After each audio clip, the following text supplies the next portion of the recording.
वंदे मातरम। आप सभी का नेटवर्क 10 में स्वागत है। मैं हूं संजय गिरी गोस्वामी और आज हमारे खास कार्यक्रम सत्ता के टेम्परेचर में खास मुद्दा उत्तर प्रदेश में विपक्ष में एक बार फिर से फूट देखने को मिली है। राज्य में जहां विपक्ष उच्च सदन यानी विधान परिषद में कमजोर है, वहीं जमीनी तौर पर भी विपक्ष की राजनीति कमजोर और टूटते हुए दिख रही है।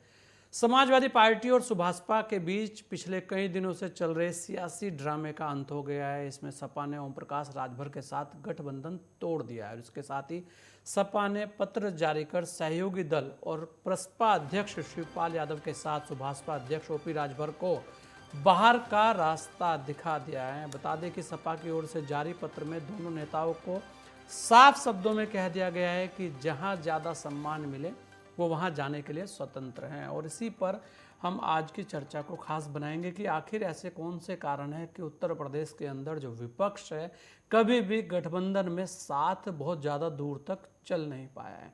लगातार यहाँ गठबंधन होते रहे हैं, लेकिन देखा जाए जैसे ही गठबंधन होते हैं उसके कुछ दिनों बाद ही आपसी तकरार सामने आने लगती है। आखिर ऐसा क्यों? और हमारे साथ खास मेहमान हैं आरबी उपाध्याय जी हैं, वरिष्ठ पत्रकार हैं। हमारे साथ चंचल यादव जी हैं, प्रवक्ता हैं समाजवादी पार्टी के। आप सभी लोगों का बहुत बहुत स्वागत है। आरबी उपाध्याय जी, अगर आप देखें लगातार उत्तर प्रदेश को, तो विपक्ष ऐसा कहा जाता है कि मजबूत होना चाहिए। इस बात को पूरे देश में आपने भी देखा होगा, हर कोई कहता है कि विपक्ष मजबूत होगा तो कहीं ना कहीं सरकार की जो निरंकुशता है उस पर रोक लगेगी। इस तरीके की बातें भी होती हैं। लेकिन आज जो स्थिति है, आप देखेंगे कि उत्तर प्रदेश जैसी जगह विपक्ष के हालात आपसी आपसी जो फूट है वो सबसे ज्यादा है। विपक्ष अपने आप में ही विपक्ष बना हुआ है, मतलब विपक्ष के अंदर भी विपक्ष। कैसे आप देखते हैं, क्या कहेंगे जी? देखिए, जब महत्वाकांक्षाएं ज्यादा बढ़ जाती हैं संजय जी, और राजनीति का जब व्यवसायीकरण हो जाता है जी तो व्यवसाय में फायदा देखा जाता है। तो राजनीति भी बिना फायदे के कोई राजनीति नहीं करना चाहता। विपक्ष में रहकर अपना समय, अपना संसाधन बर्बाद नहीं करना चाहता। वो चाहता है कि सत्ता पक्ष के साथ खड़े हों या सत्ता पक्ष के साथ नजदीकी हो, और सत्ता का जो बेनिफिट होता है वो मुझे भी मिलता रहे। इसी का परिणाम होता है कि गठबंधन बनते हैं और टूट जाते हैं। और इसीलिए जनता का विश्वास, देखिए जनता जानती है, समाजवादी पार्टी कांग्रेस का गठबंधन, समाजवादी पार्टी बीएसपी का गठबंधन और दूसरे दलों के गठबंधन, ये सब गठबंधन बहुत लंबे समय तक चल नहीं पाए। इतिहास गवाह है कि जब जब इस तरह के गठबंधन बने हैं तो मैंने देखा है कि बहुत लंबे समय तक न चल के वो बीच में ही कहीं ना कहीं टूट गए। इस समय जो राष्ट्रपति का चुनाव हुआ उसको समर्थन, देखिए जब आप गठबंधन में हैं तो एक सलाह मशवरा करके एक मत एक राय बनानी चाहिए, लेकिन मैं देखता हूं एक राय नहीं बन पाई। सुभाषपा ने और माननीय शिवपाल यादव जी ने समर्थन कर दिया मुर्मू जी का। तो इस तरह से गठबंधन कैसे चलेगा? गठबंधन धर्म तो दोनों तरफ से निभाया जाता है। एक तरफ वन साइड कोई गठबंधन नहीं होता है।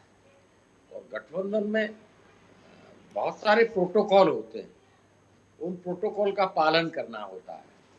लेकिन कोई भी विपक्षी दल जो गठबंधन में होता है, जहां उसे अपना फायदा नजर आता है, वो फौरन गठबंधन को तोड़ देता है। चाहे वो समाजवादी पार्टी बीएसपी का गठबंधन रहा हो, चाहे कांग्रेस का गठबंधन रहा हो। तो उत्तर प्रदेश में इस तरह के गठबंधन बनते और बिगड़ते रहते हैं। बिल्कुल उपाध्याय जी। और अच्छा, अगर आप देखें, क्योंकि आप तो बड़े वरिष्ठ पत्रकार हैं, सारी चीज़ें देखते आ रहे हैं, एक समय होता था कि विपक्ष में लोग ज़्यादा अपने आप को मजबूत मानते थे, ज़्यादा मेहनत करते थे, पब्लिक के बीच में रहते थे, बहुत सारी चीज़ें विपक्ष मिलकर करता था। विपक्ष का आदमी बहुत सारी आवाज़ उठाता था और उस पर लोग भी निकल कर आते थे। सत्ता परिवर्तन विपक्ष ही कराता था। लेकिन आजकल आप देख रहे हैं कि लगातार विपक्ष खुद ये सोचता है कि किसी तरीके से सत्ता पक्ष के साथ किस तरीके से भागीदारी मिले कि हमारा काम भी चलता रहे। कुछ इस तरीके की स्थितियां आजकल सामने आ रही हैं जी। देखिए, इस तरह की स्थितियां आती क्यों? जब राजनीतिक अपराधीकरण होगा, आपराधिक किस्म के लोग राजनीति में आएंगे, हम्म। तो उनको डर रहता है कि मेरा अपराध का रिकॉर्ड है, आपराधिक रिकॉर्ड है, और कल को सत्ता पक्ष की नजर टेढ़ी हो जाती है तो मेरे यहाँ ईडी, सीबीआई या उस तरह के जो मेरे केस हैं वो केस खुल जाएंगे, तो कुछ तो उस डर के मारे सत्ता पक्ष के साथ चले जाते हैं, कुछ फायदे के लिए कि भी अगर मैं साथ रहूंगा सत्ता पक्ष के तो सिक्योरिटी भी मिल जाएगी, हो सकता है कहीं कोई संवैधानिक पद मिल जाए, तो उससे मैं अपने आप को मजबूत करूंगा और अपनी पार्टी को मजबूत करता हूं। उसी का परिणाम होता है कि जब लालच बुरी बला है, हमारे यहाँ उत्तर प्रदेश में कहावत है कि लालच बस लोग गठबंधनों को तोड़ देते हैं। और आपने बिल्कुल सही कहा कि विपक्ष मजबूत होता था, विपक्ष जनता की आवाज होता था और जो सत्ताधारी दल है उसकी नकेल कसने में कामयाब रहता था। लेकिन अब वो वादा न तो राजनेताओं में रहा है कि वो सड़क पर उतरकर संघर्ष कर पाए, धूप में, ताप में, बारिश में, न उनको अपने कार्यकर्ता पर विश्वास रहा है। नहीं, आजकल संघर्ष होता है उपाध्याय जी। आजकल आप देखें संघर्ष कहाँ होता है, सोशल मीडिया पर, ट्विटर पर, फेसबुक पर। आजकल ये संघर्ष बहुत बड़ा संघर्ष है। देखिए, जब तक सड़क पर नहीं उतरेंगे जो दिखेगा वो बिकेगा जी। सोशल मीडिया के संघर्ष से सत्ता परिवर्तन नहीं होते हैं, इसके लिए आपको सड़क पर उतरना होगा। और ये नहीं, समस्याएं नहीं है, समस्याएं मुंह आए हैं। किसी भी मुद्दों को विपक्ष उठा सकता है, चाहे महंगाई है, बेरोजगारी है, शिक्षा है, स्वास्थ्य है, लेकिन विपक्ष नाकामयाब रहता है जनता से जुड़े मुद्दों को उठाने में। और जब जनता से जुड़े मुद्दे नहीं उठा पाएंगे तो फिर आपका विपक्ष में रहना और न रहना बराबर है, उससे कोई फर्क नहीं पड़ता। नहीं, इसीलिए आप लगातार विपक्ष में ही होते आ रहे हैं। आप देखिए, विपक्ष की जो कार्यशैली है जी, विपक्ष कनेक्ट नहीं कर पा रहा जनता से। जनता के मुद्दों को जिस तरीके से उठाना चाहिए, जनता जिस तरह त्राय त्राय कर रही है, तो वो विपक्ष की तरफ देखती है कि शायद विपक्ष आएगा और मेरी आवाज को उठाएगा तो जनता उसके साथ हो लेती है। चाहे जेपी आंदोलन हो, चाहे अन्ना आंदोलन हो, आप देखेंगे ये आंदोलन शुरू हुए थे तो जनता ने हाथों हाथ लिया और जनता का बहुत बड़ा जन सैलाब इनके साथ खड़ा था। लेकिन अब उस तरह का जन सैलाब न नेता है न नीति है। और जब नेता और नीति गायब हो जाती है तो राजनीतिक सिंबॉलिक हो जाती है, जो सिर्फ सोशल मीडिया पर दिखती है और जमीन पर नहीं दिखती है, तो उससे न जनता का कल्याण होता है और न राजनीतिक दल का भला होता है। और इसीलिए शायद यही कारण है कि विपक्ष अगली बार फिर विपक्ष में ही बैठा दिखता है, क्योंकि सोशल मीडिया पर या ट्विटर पर तो फिर ऐसा ही है जैसा चल रहा है, जैसा आप बता रहे हैं। हमारे साथ चंचल यादव भी हैं, प्रवक्ता हैं समाजवादी पार्टी के। इनसे भी जान लेते हैं कि आखिर ऐसे कौन से कारण हैं कि गठबंधन सपा के ज़्यादा दूर चलते नहीं हैं। चंचल जी, क्या लगता है आपको कि कमी कहाँ है?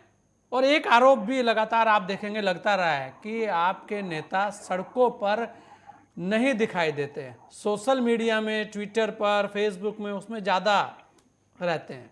ये आरोप भी है आपकी तरफ। जी देखिए संजय जी, सबसे पहले ये आरोप आपका जो है बेबुनियाद है।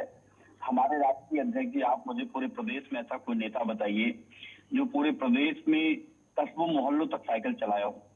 पूरे प्रदेश के ऐसे बहुत सारी जगह हैं, बहुत सारे ऐसे नेता हैं पूरे प्रदेश में जिनको बाई नेम बाई फेस पहचानते हैं।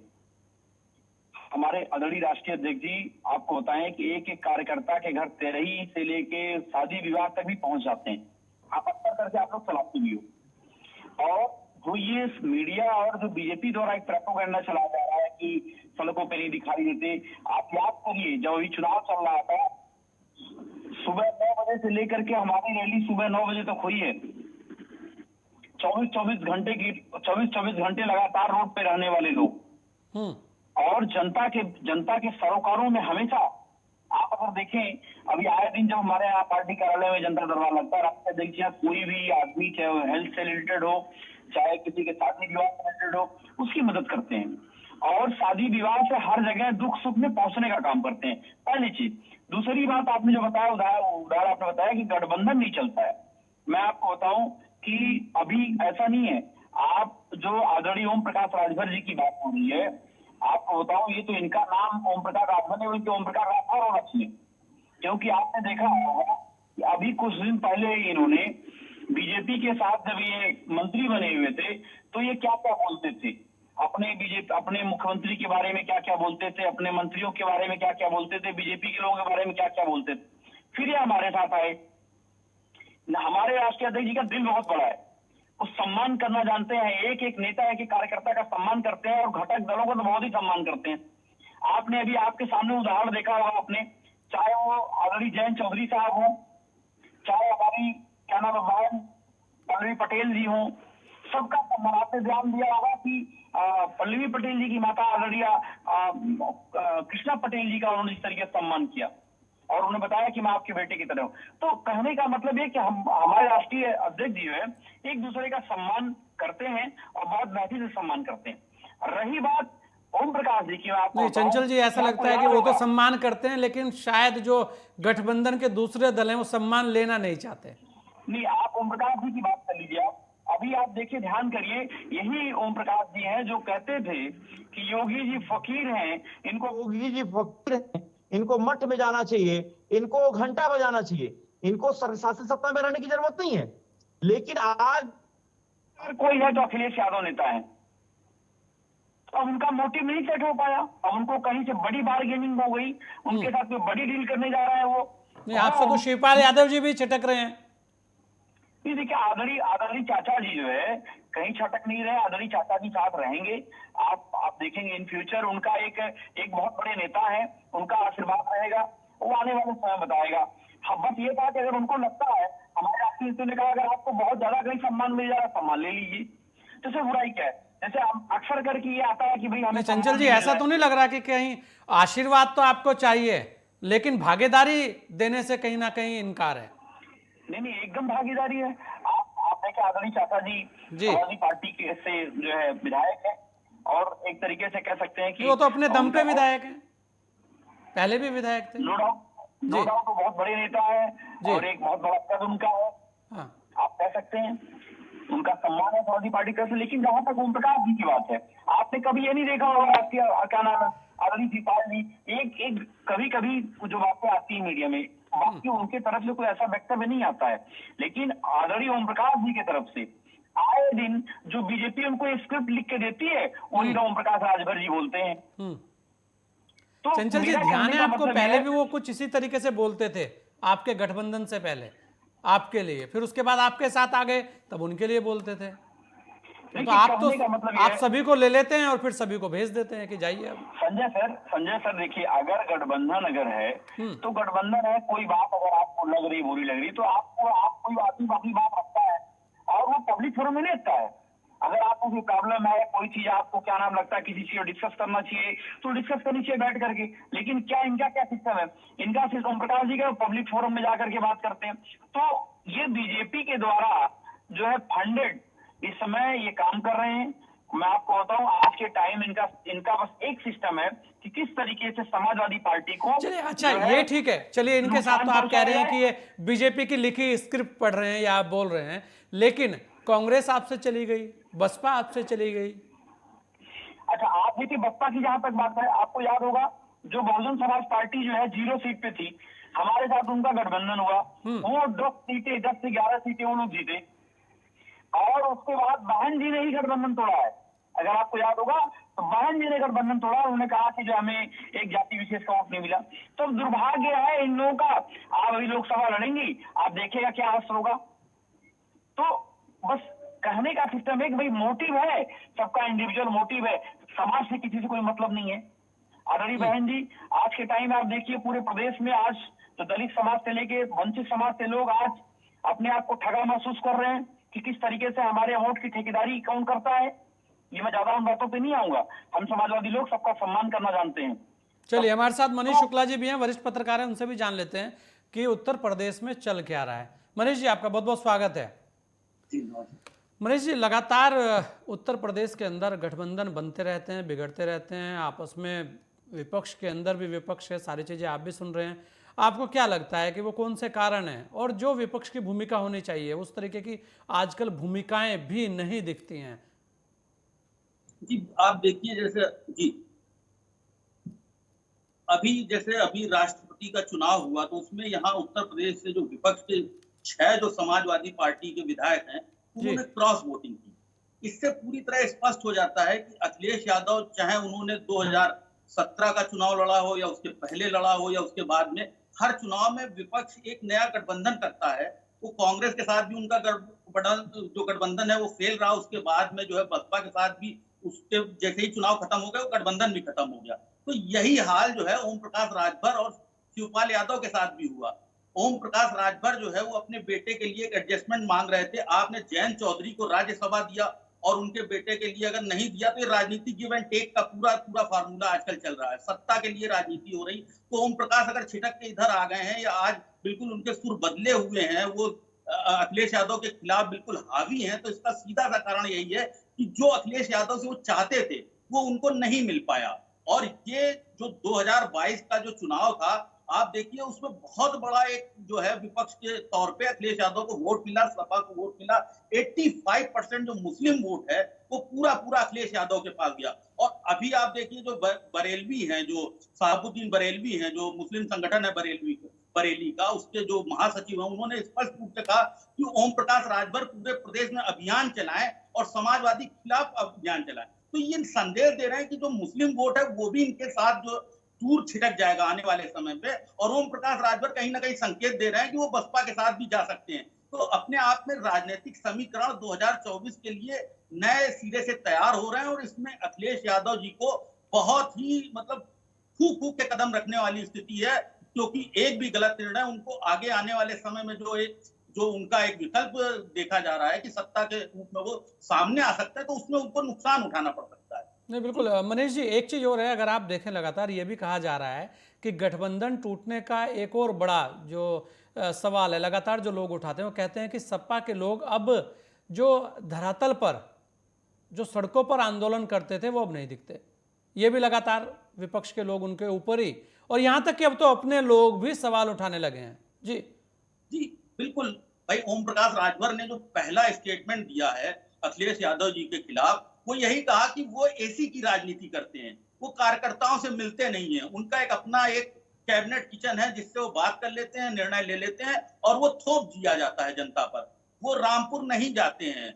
वो जो इलेक्शन अभी हुए, बाई इलेक्शन जो हुए लोकसभा के, उन्होंने प्रचार नहीं किया। तो आखिर वो संदेश क्या देना चाहते हैं? ओम प्रकाश कहते हैं मैं फील्ड पे था, मैं गली गली वहां पर गया, मैंने लोगों से वोट मांगे और वहां पर जो सपा अध्यक्ष थे वो नजर ही नहीं आए। तो वो इस तरह से किस तरह से पार्टी को आगे ले जाएंगे, पार्टी को जिताएंगे? तो ये डायरेक्ट हमला, एक सीधा हमला है। और जहां पर आप ये देखिए, आपका मुकाबला उस पार्टी से है जो 24/7 जो है वो पूरी तरह से चुनावी मोड में रहती है और संगठन इतना मजबूत है कि एक जो है वो बूथ स्तर के कार्यकर्ता तक का नाम जानते हैं, उनसे सीधी बात होती है। तो ये अपने आप में आपका इतना बड़ा मुकाबला है और इतनी बड़ी खाई है, इसको पाटने के लिए आपको दिन रात पसीना बहाना ही पड़ेगा।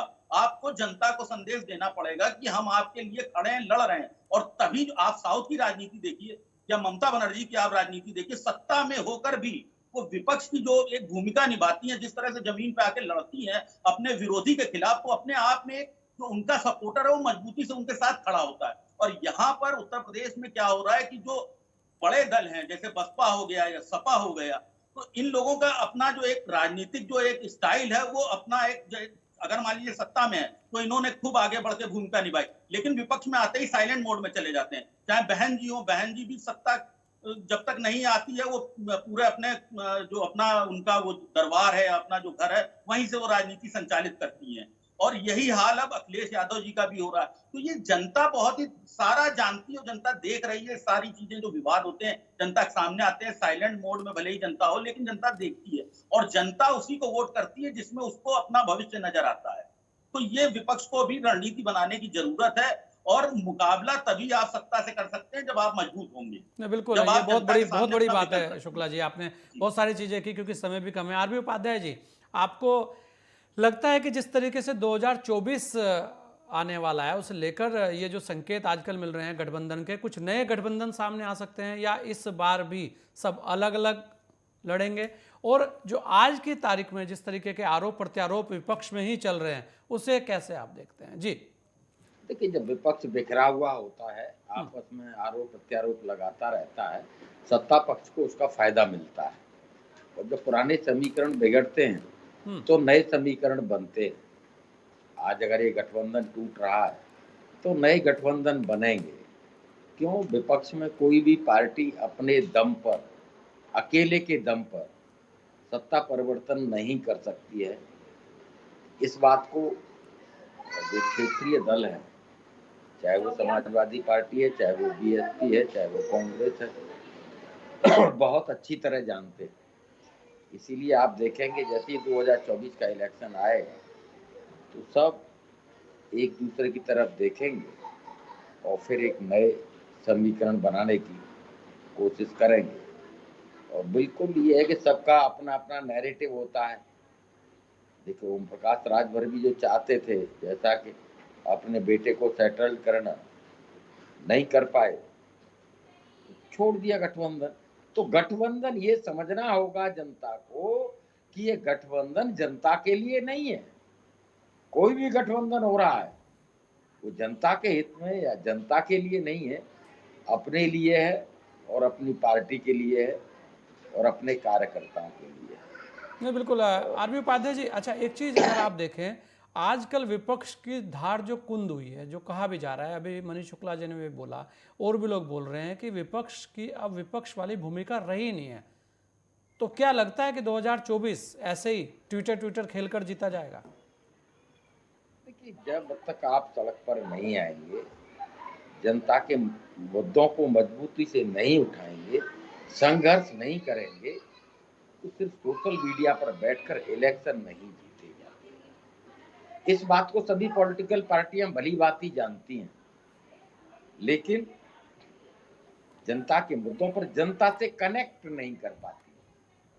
और जनता किसी भी राजनीतिक दल के साथ क्यों कनेक्ट करे जब आप उसके मुद्दों की बात नहीं कर रहे हैं? आप किसान से दूरी बनाएंगे, आप मजदूर से दूरी बनाएंगे, आप गरीब से दूरी बनाएंगे। और मैं तो ये मानता हूं कि जो जाति और धर्म का भी जो तड़का लगाया जाता है वो भी अपने बेनिफिट के लिए होता है, उससे जनता का भला नहीं होता। अगर जनता का भला हो रहा होता तो मायावती जी मुख्यमंत्री रही, दलितों का कल्याण हो जाना चाहिए था, लेकिन नहीं हुआ।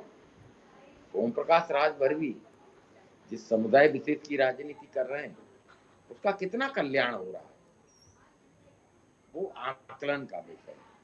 तो इस बात को सभी संप्रदाय के लोग जानते हैं। बिल्कुल, और कहीं ना कहीं जो गठबंधन है वो व्यक्तिगत हितों के लिए आजकल हो रहा है, वो जनता की आवाज के लिए नहीं हो रहा। चलिए चंचल जी, आप ही से ले रहा हूं, 2 मिनट में अपनी बात रखिएगा क्योंकि समय खत्म है। क्या अब और नए गठबंधन देखने को मिल सकते हैं? देखिए, अभी तो 2024 में वक्त है। मैं सबसे जी। पहले बताऊं, हम लोग जिस तरीके से हम लोग जनता के बीच में जा रहे हैं और जनता में समाजवादी सदस्यता जो हमारी चल रही है बहुत तेजी से चल रही है। आज नौजवानों में बहुत उत्साह है, पूरे प्रदेश में नौजवानों, किसानों, गरीबों, वंचितों में इतना भयंकर उत्साह है कि हम समाजवादी पार्टी से जुड़े, क्योंकि अच्छा, आज के चाचा को टाइम मनाने में कामयाब विपक्ष में, रहेंगे? देखिए आज के टाइम में विपक्ष में कोई पार्टी अगर बीजेपी से लड़ सकती है, इन सांप्रदायिक ताकतों से लड़ सकती है, तो समाजवादी पार्टी है। और समाजवादी चंचल पार्टी का जी, अपना एक चाचा जी एक को बहुत मनाने बड़ा- में कामयाब होंगे आप लोग? देखिए, चाचा, जहां तक चाचा जी का सवाल है, वो बड़े नेता हैं और हमारे कह सकते हैं कि भाई चाचा जी हैं, उनका सम्मान रहेगा, उनके सम्मान में कोई कमी नहीं रहेगी। मैं ये चिट्ठी बता तो रहा कुछ हूं और कि ही कह रही है आपकी। जिस तरीके से ओम प्रकाश राजभर जी ने राजभर समाज, पिछड़े समाज के लोगों को धोखा दिया है, आज राजभर समाज के लोग भी कह रहे हैं कि केवल ओम प्रकाश जी अपने बेटे के लिए, अपने निजी फायदे के लिए, अपने खुद के फायदे के लिए, और वो अपने समाज और पिछड़े दलितों के साथ अन्याय कर रहे हैं। आज पूरे राजभर समाज से आपको बताऊं संजय साहब, मेरे पास कम से कम 20 राजभर समाज के लोगों का फोन आया कि राजभर साहब भटक गए हैं और केवल अपने अपने मतलब अच्छा, जो है एक तरीके से कह सकते हैं कि अपने जिस निजी स्वार्थ चंचल के जी, लिए आपने पूरे सारी बातें की, लेकिन कहीं ना कहीं उनके साथ में एक नाम और है, वो बहुत बड़ा नाम है आपके यहाँ पे, शिवपाल यादव जी, लेकिन आप उनको कहीं ना कहीं उससे अलग हटके देख रहे हैं। भाषा, आपकी नहीं, देखिए, चिट्ठी की भाषा भी, उनकी भाषा भी लगभग एक जैसी है। नहीं, एक जैसी तो नहीं है सर, एक जी। जैसी नहीं है। वो हमेशा जो है क्या नाम है, बहुत सारी जगहों पे अक्सर करके वो गाइड भी करते रहते हैं, अपनी बात रखते रहते हैं। हाँ। और देखिए चाचा है वो, उन्हें अपनी बात रखने का अधिकार भी है। चलिए, लेकिन बिल्कुल, और जहां अधिकार भी तक है और होना सम्मान भी की बात चाहिए। है, ये आपने अपना, सभी लोगों ने समय हमें दिया, इसके लिए बहुत बहुत धन्यवाद। बहुत सपा धन्यवाद। से गठबंधन टूटने के बाद अब सवाल उठता है कि प्रसपा अध्यक्ष शिवपाल सिंह यादव और सुभाषपा अध्यक्ष ओम प्रकाश राजभर का आगे का कदम क्या होगा, और यही यूपी की राजनीति में बहुत बड़ी फेरबदल की जो बातें हो रही हैं वो बड़ी महत्वपूर्ण है, और खासकर विपक्ष की जो भूमिकाएं होनी चाहिए उसे लेकर लगातार सवाल चलते हैं, चलते रहेंगे जिस तरीके की स्थितियां सामने हैं। आज सत्ता के टेम्परेचर में इतना ही, दीजिए मुझे इजाजत। जय हिंद।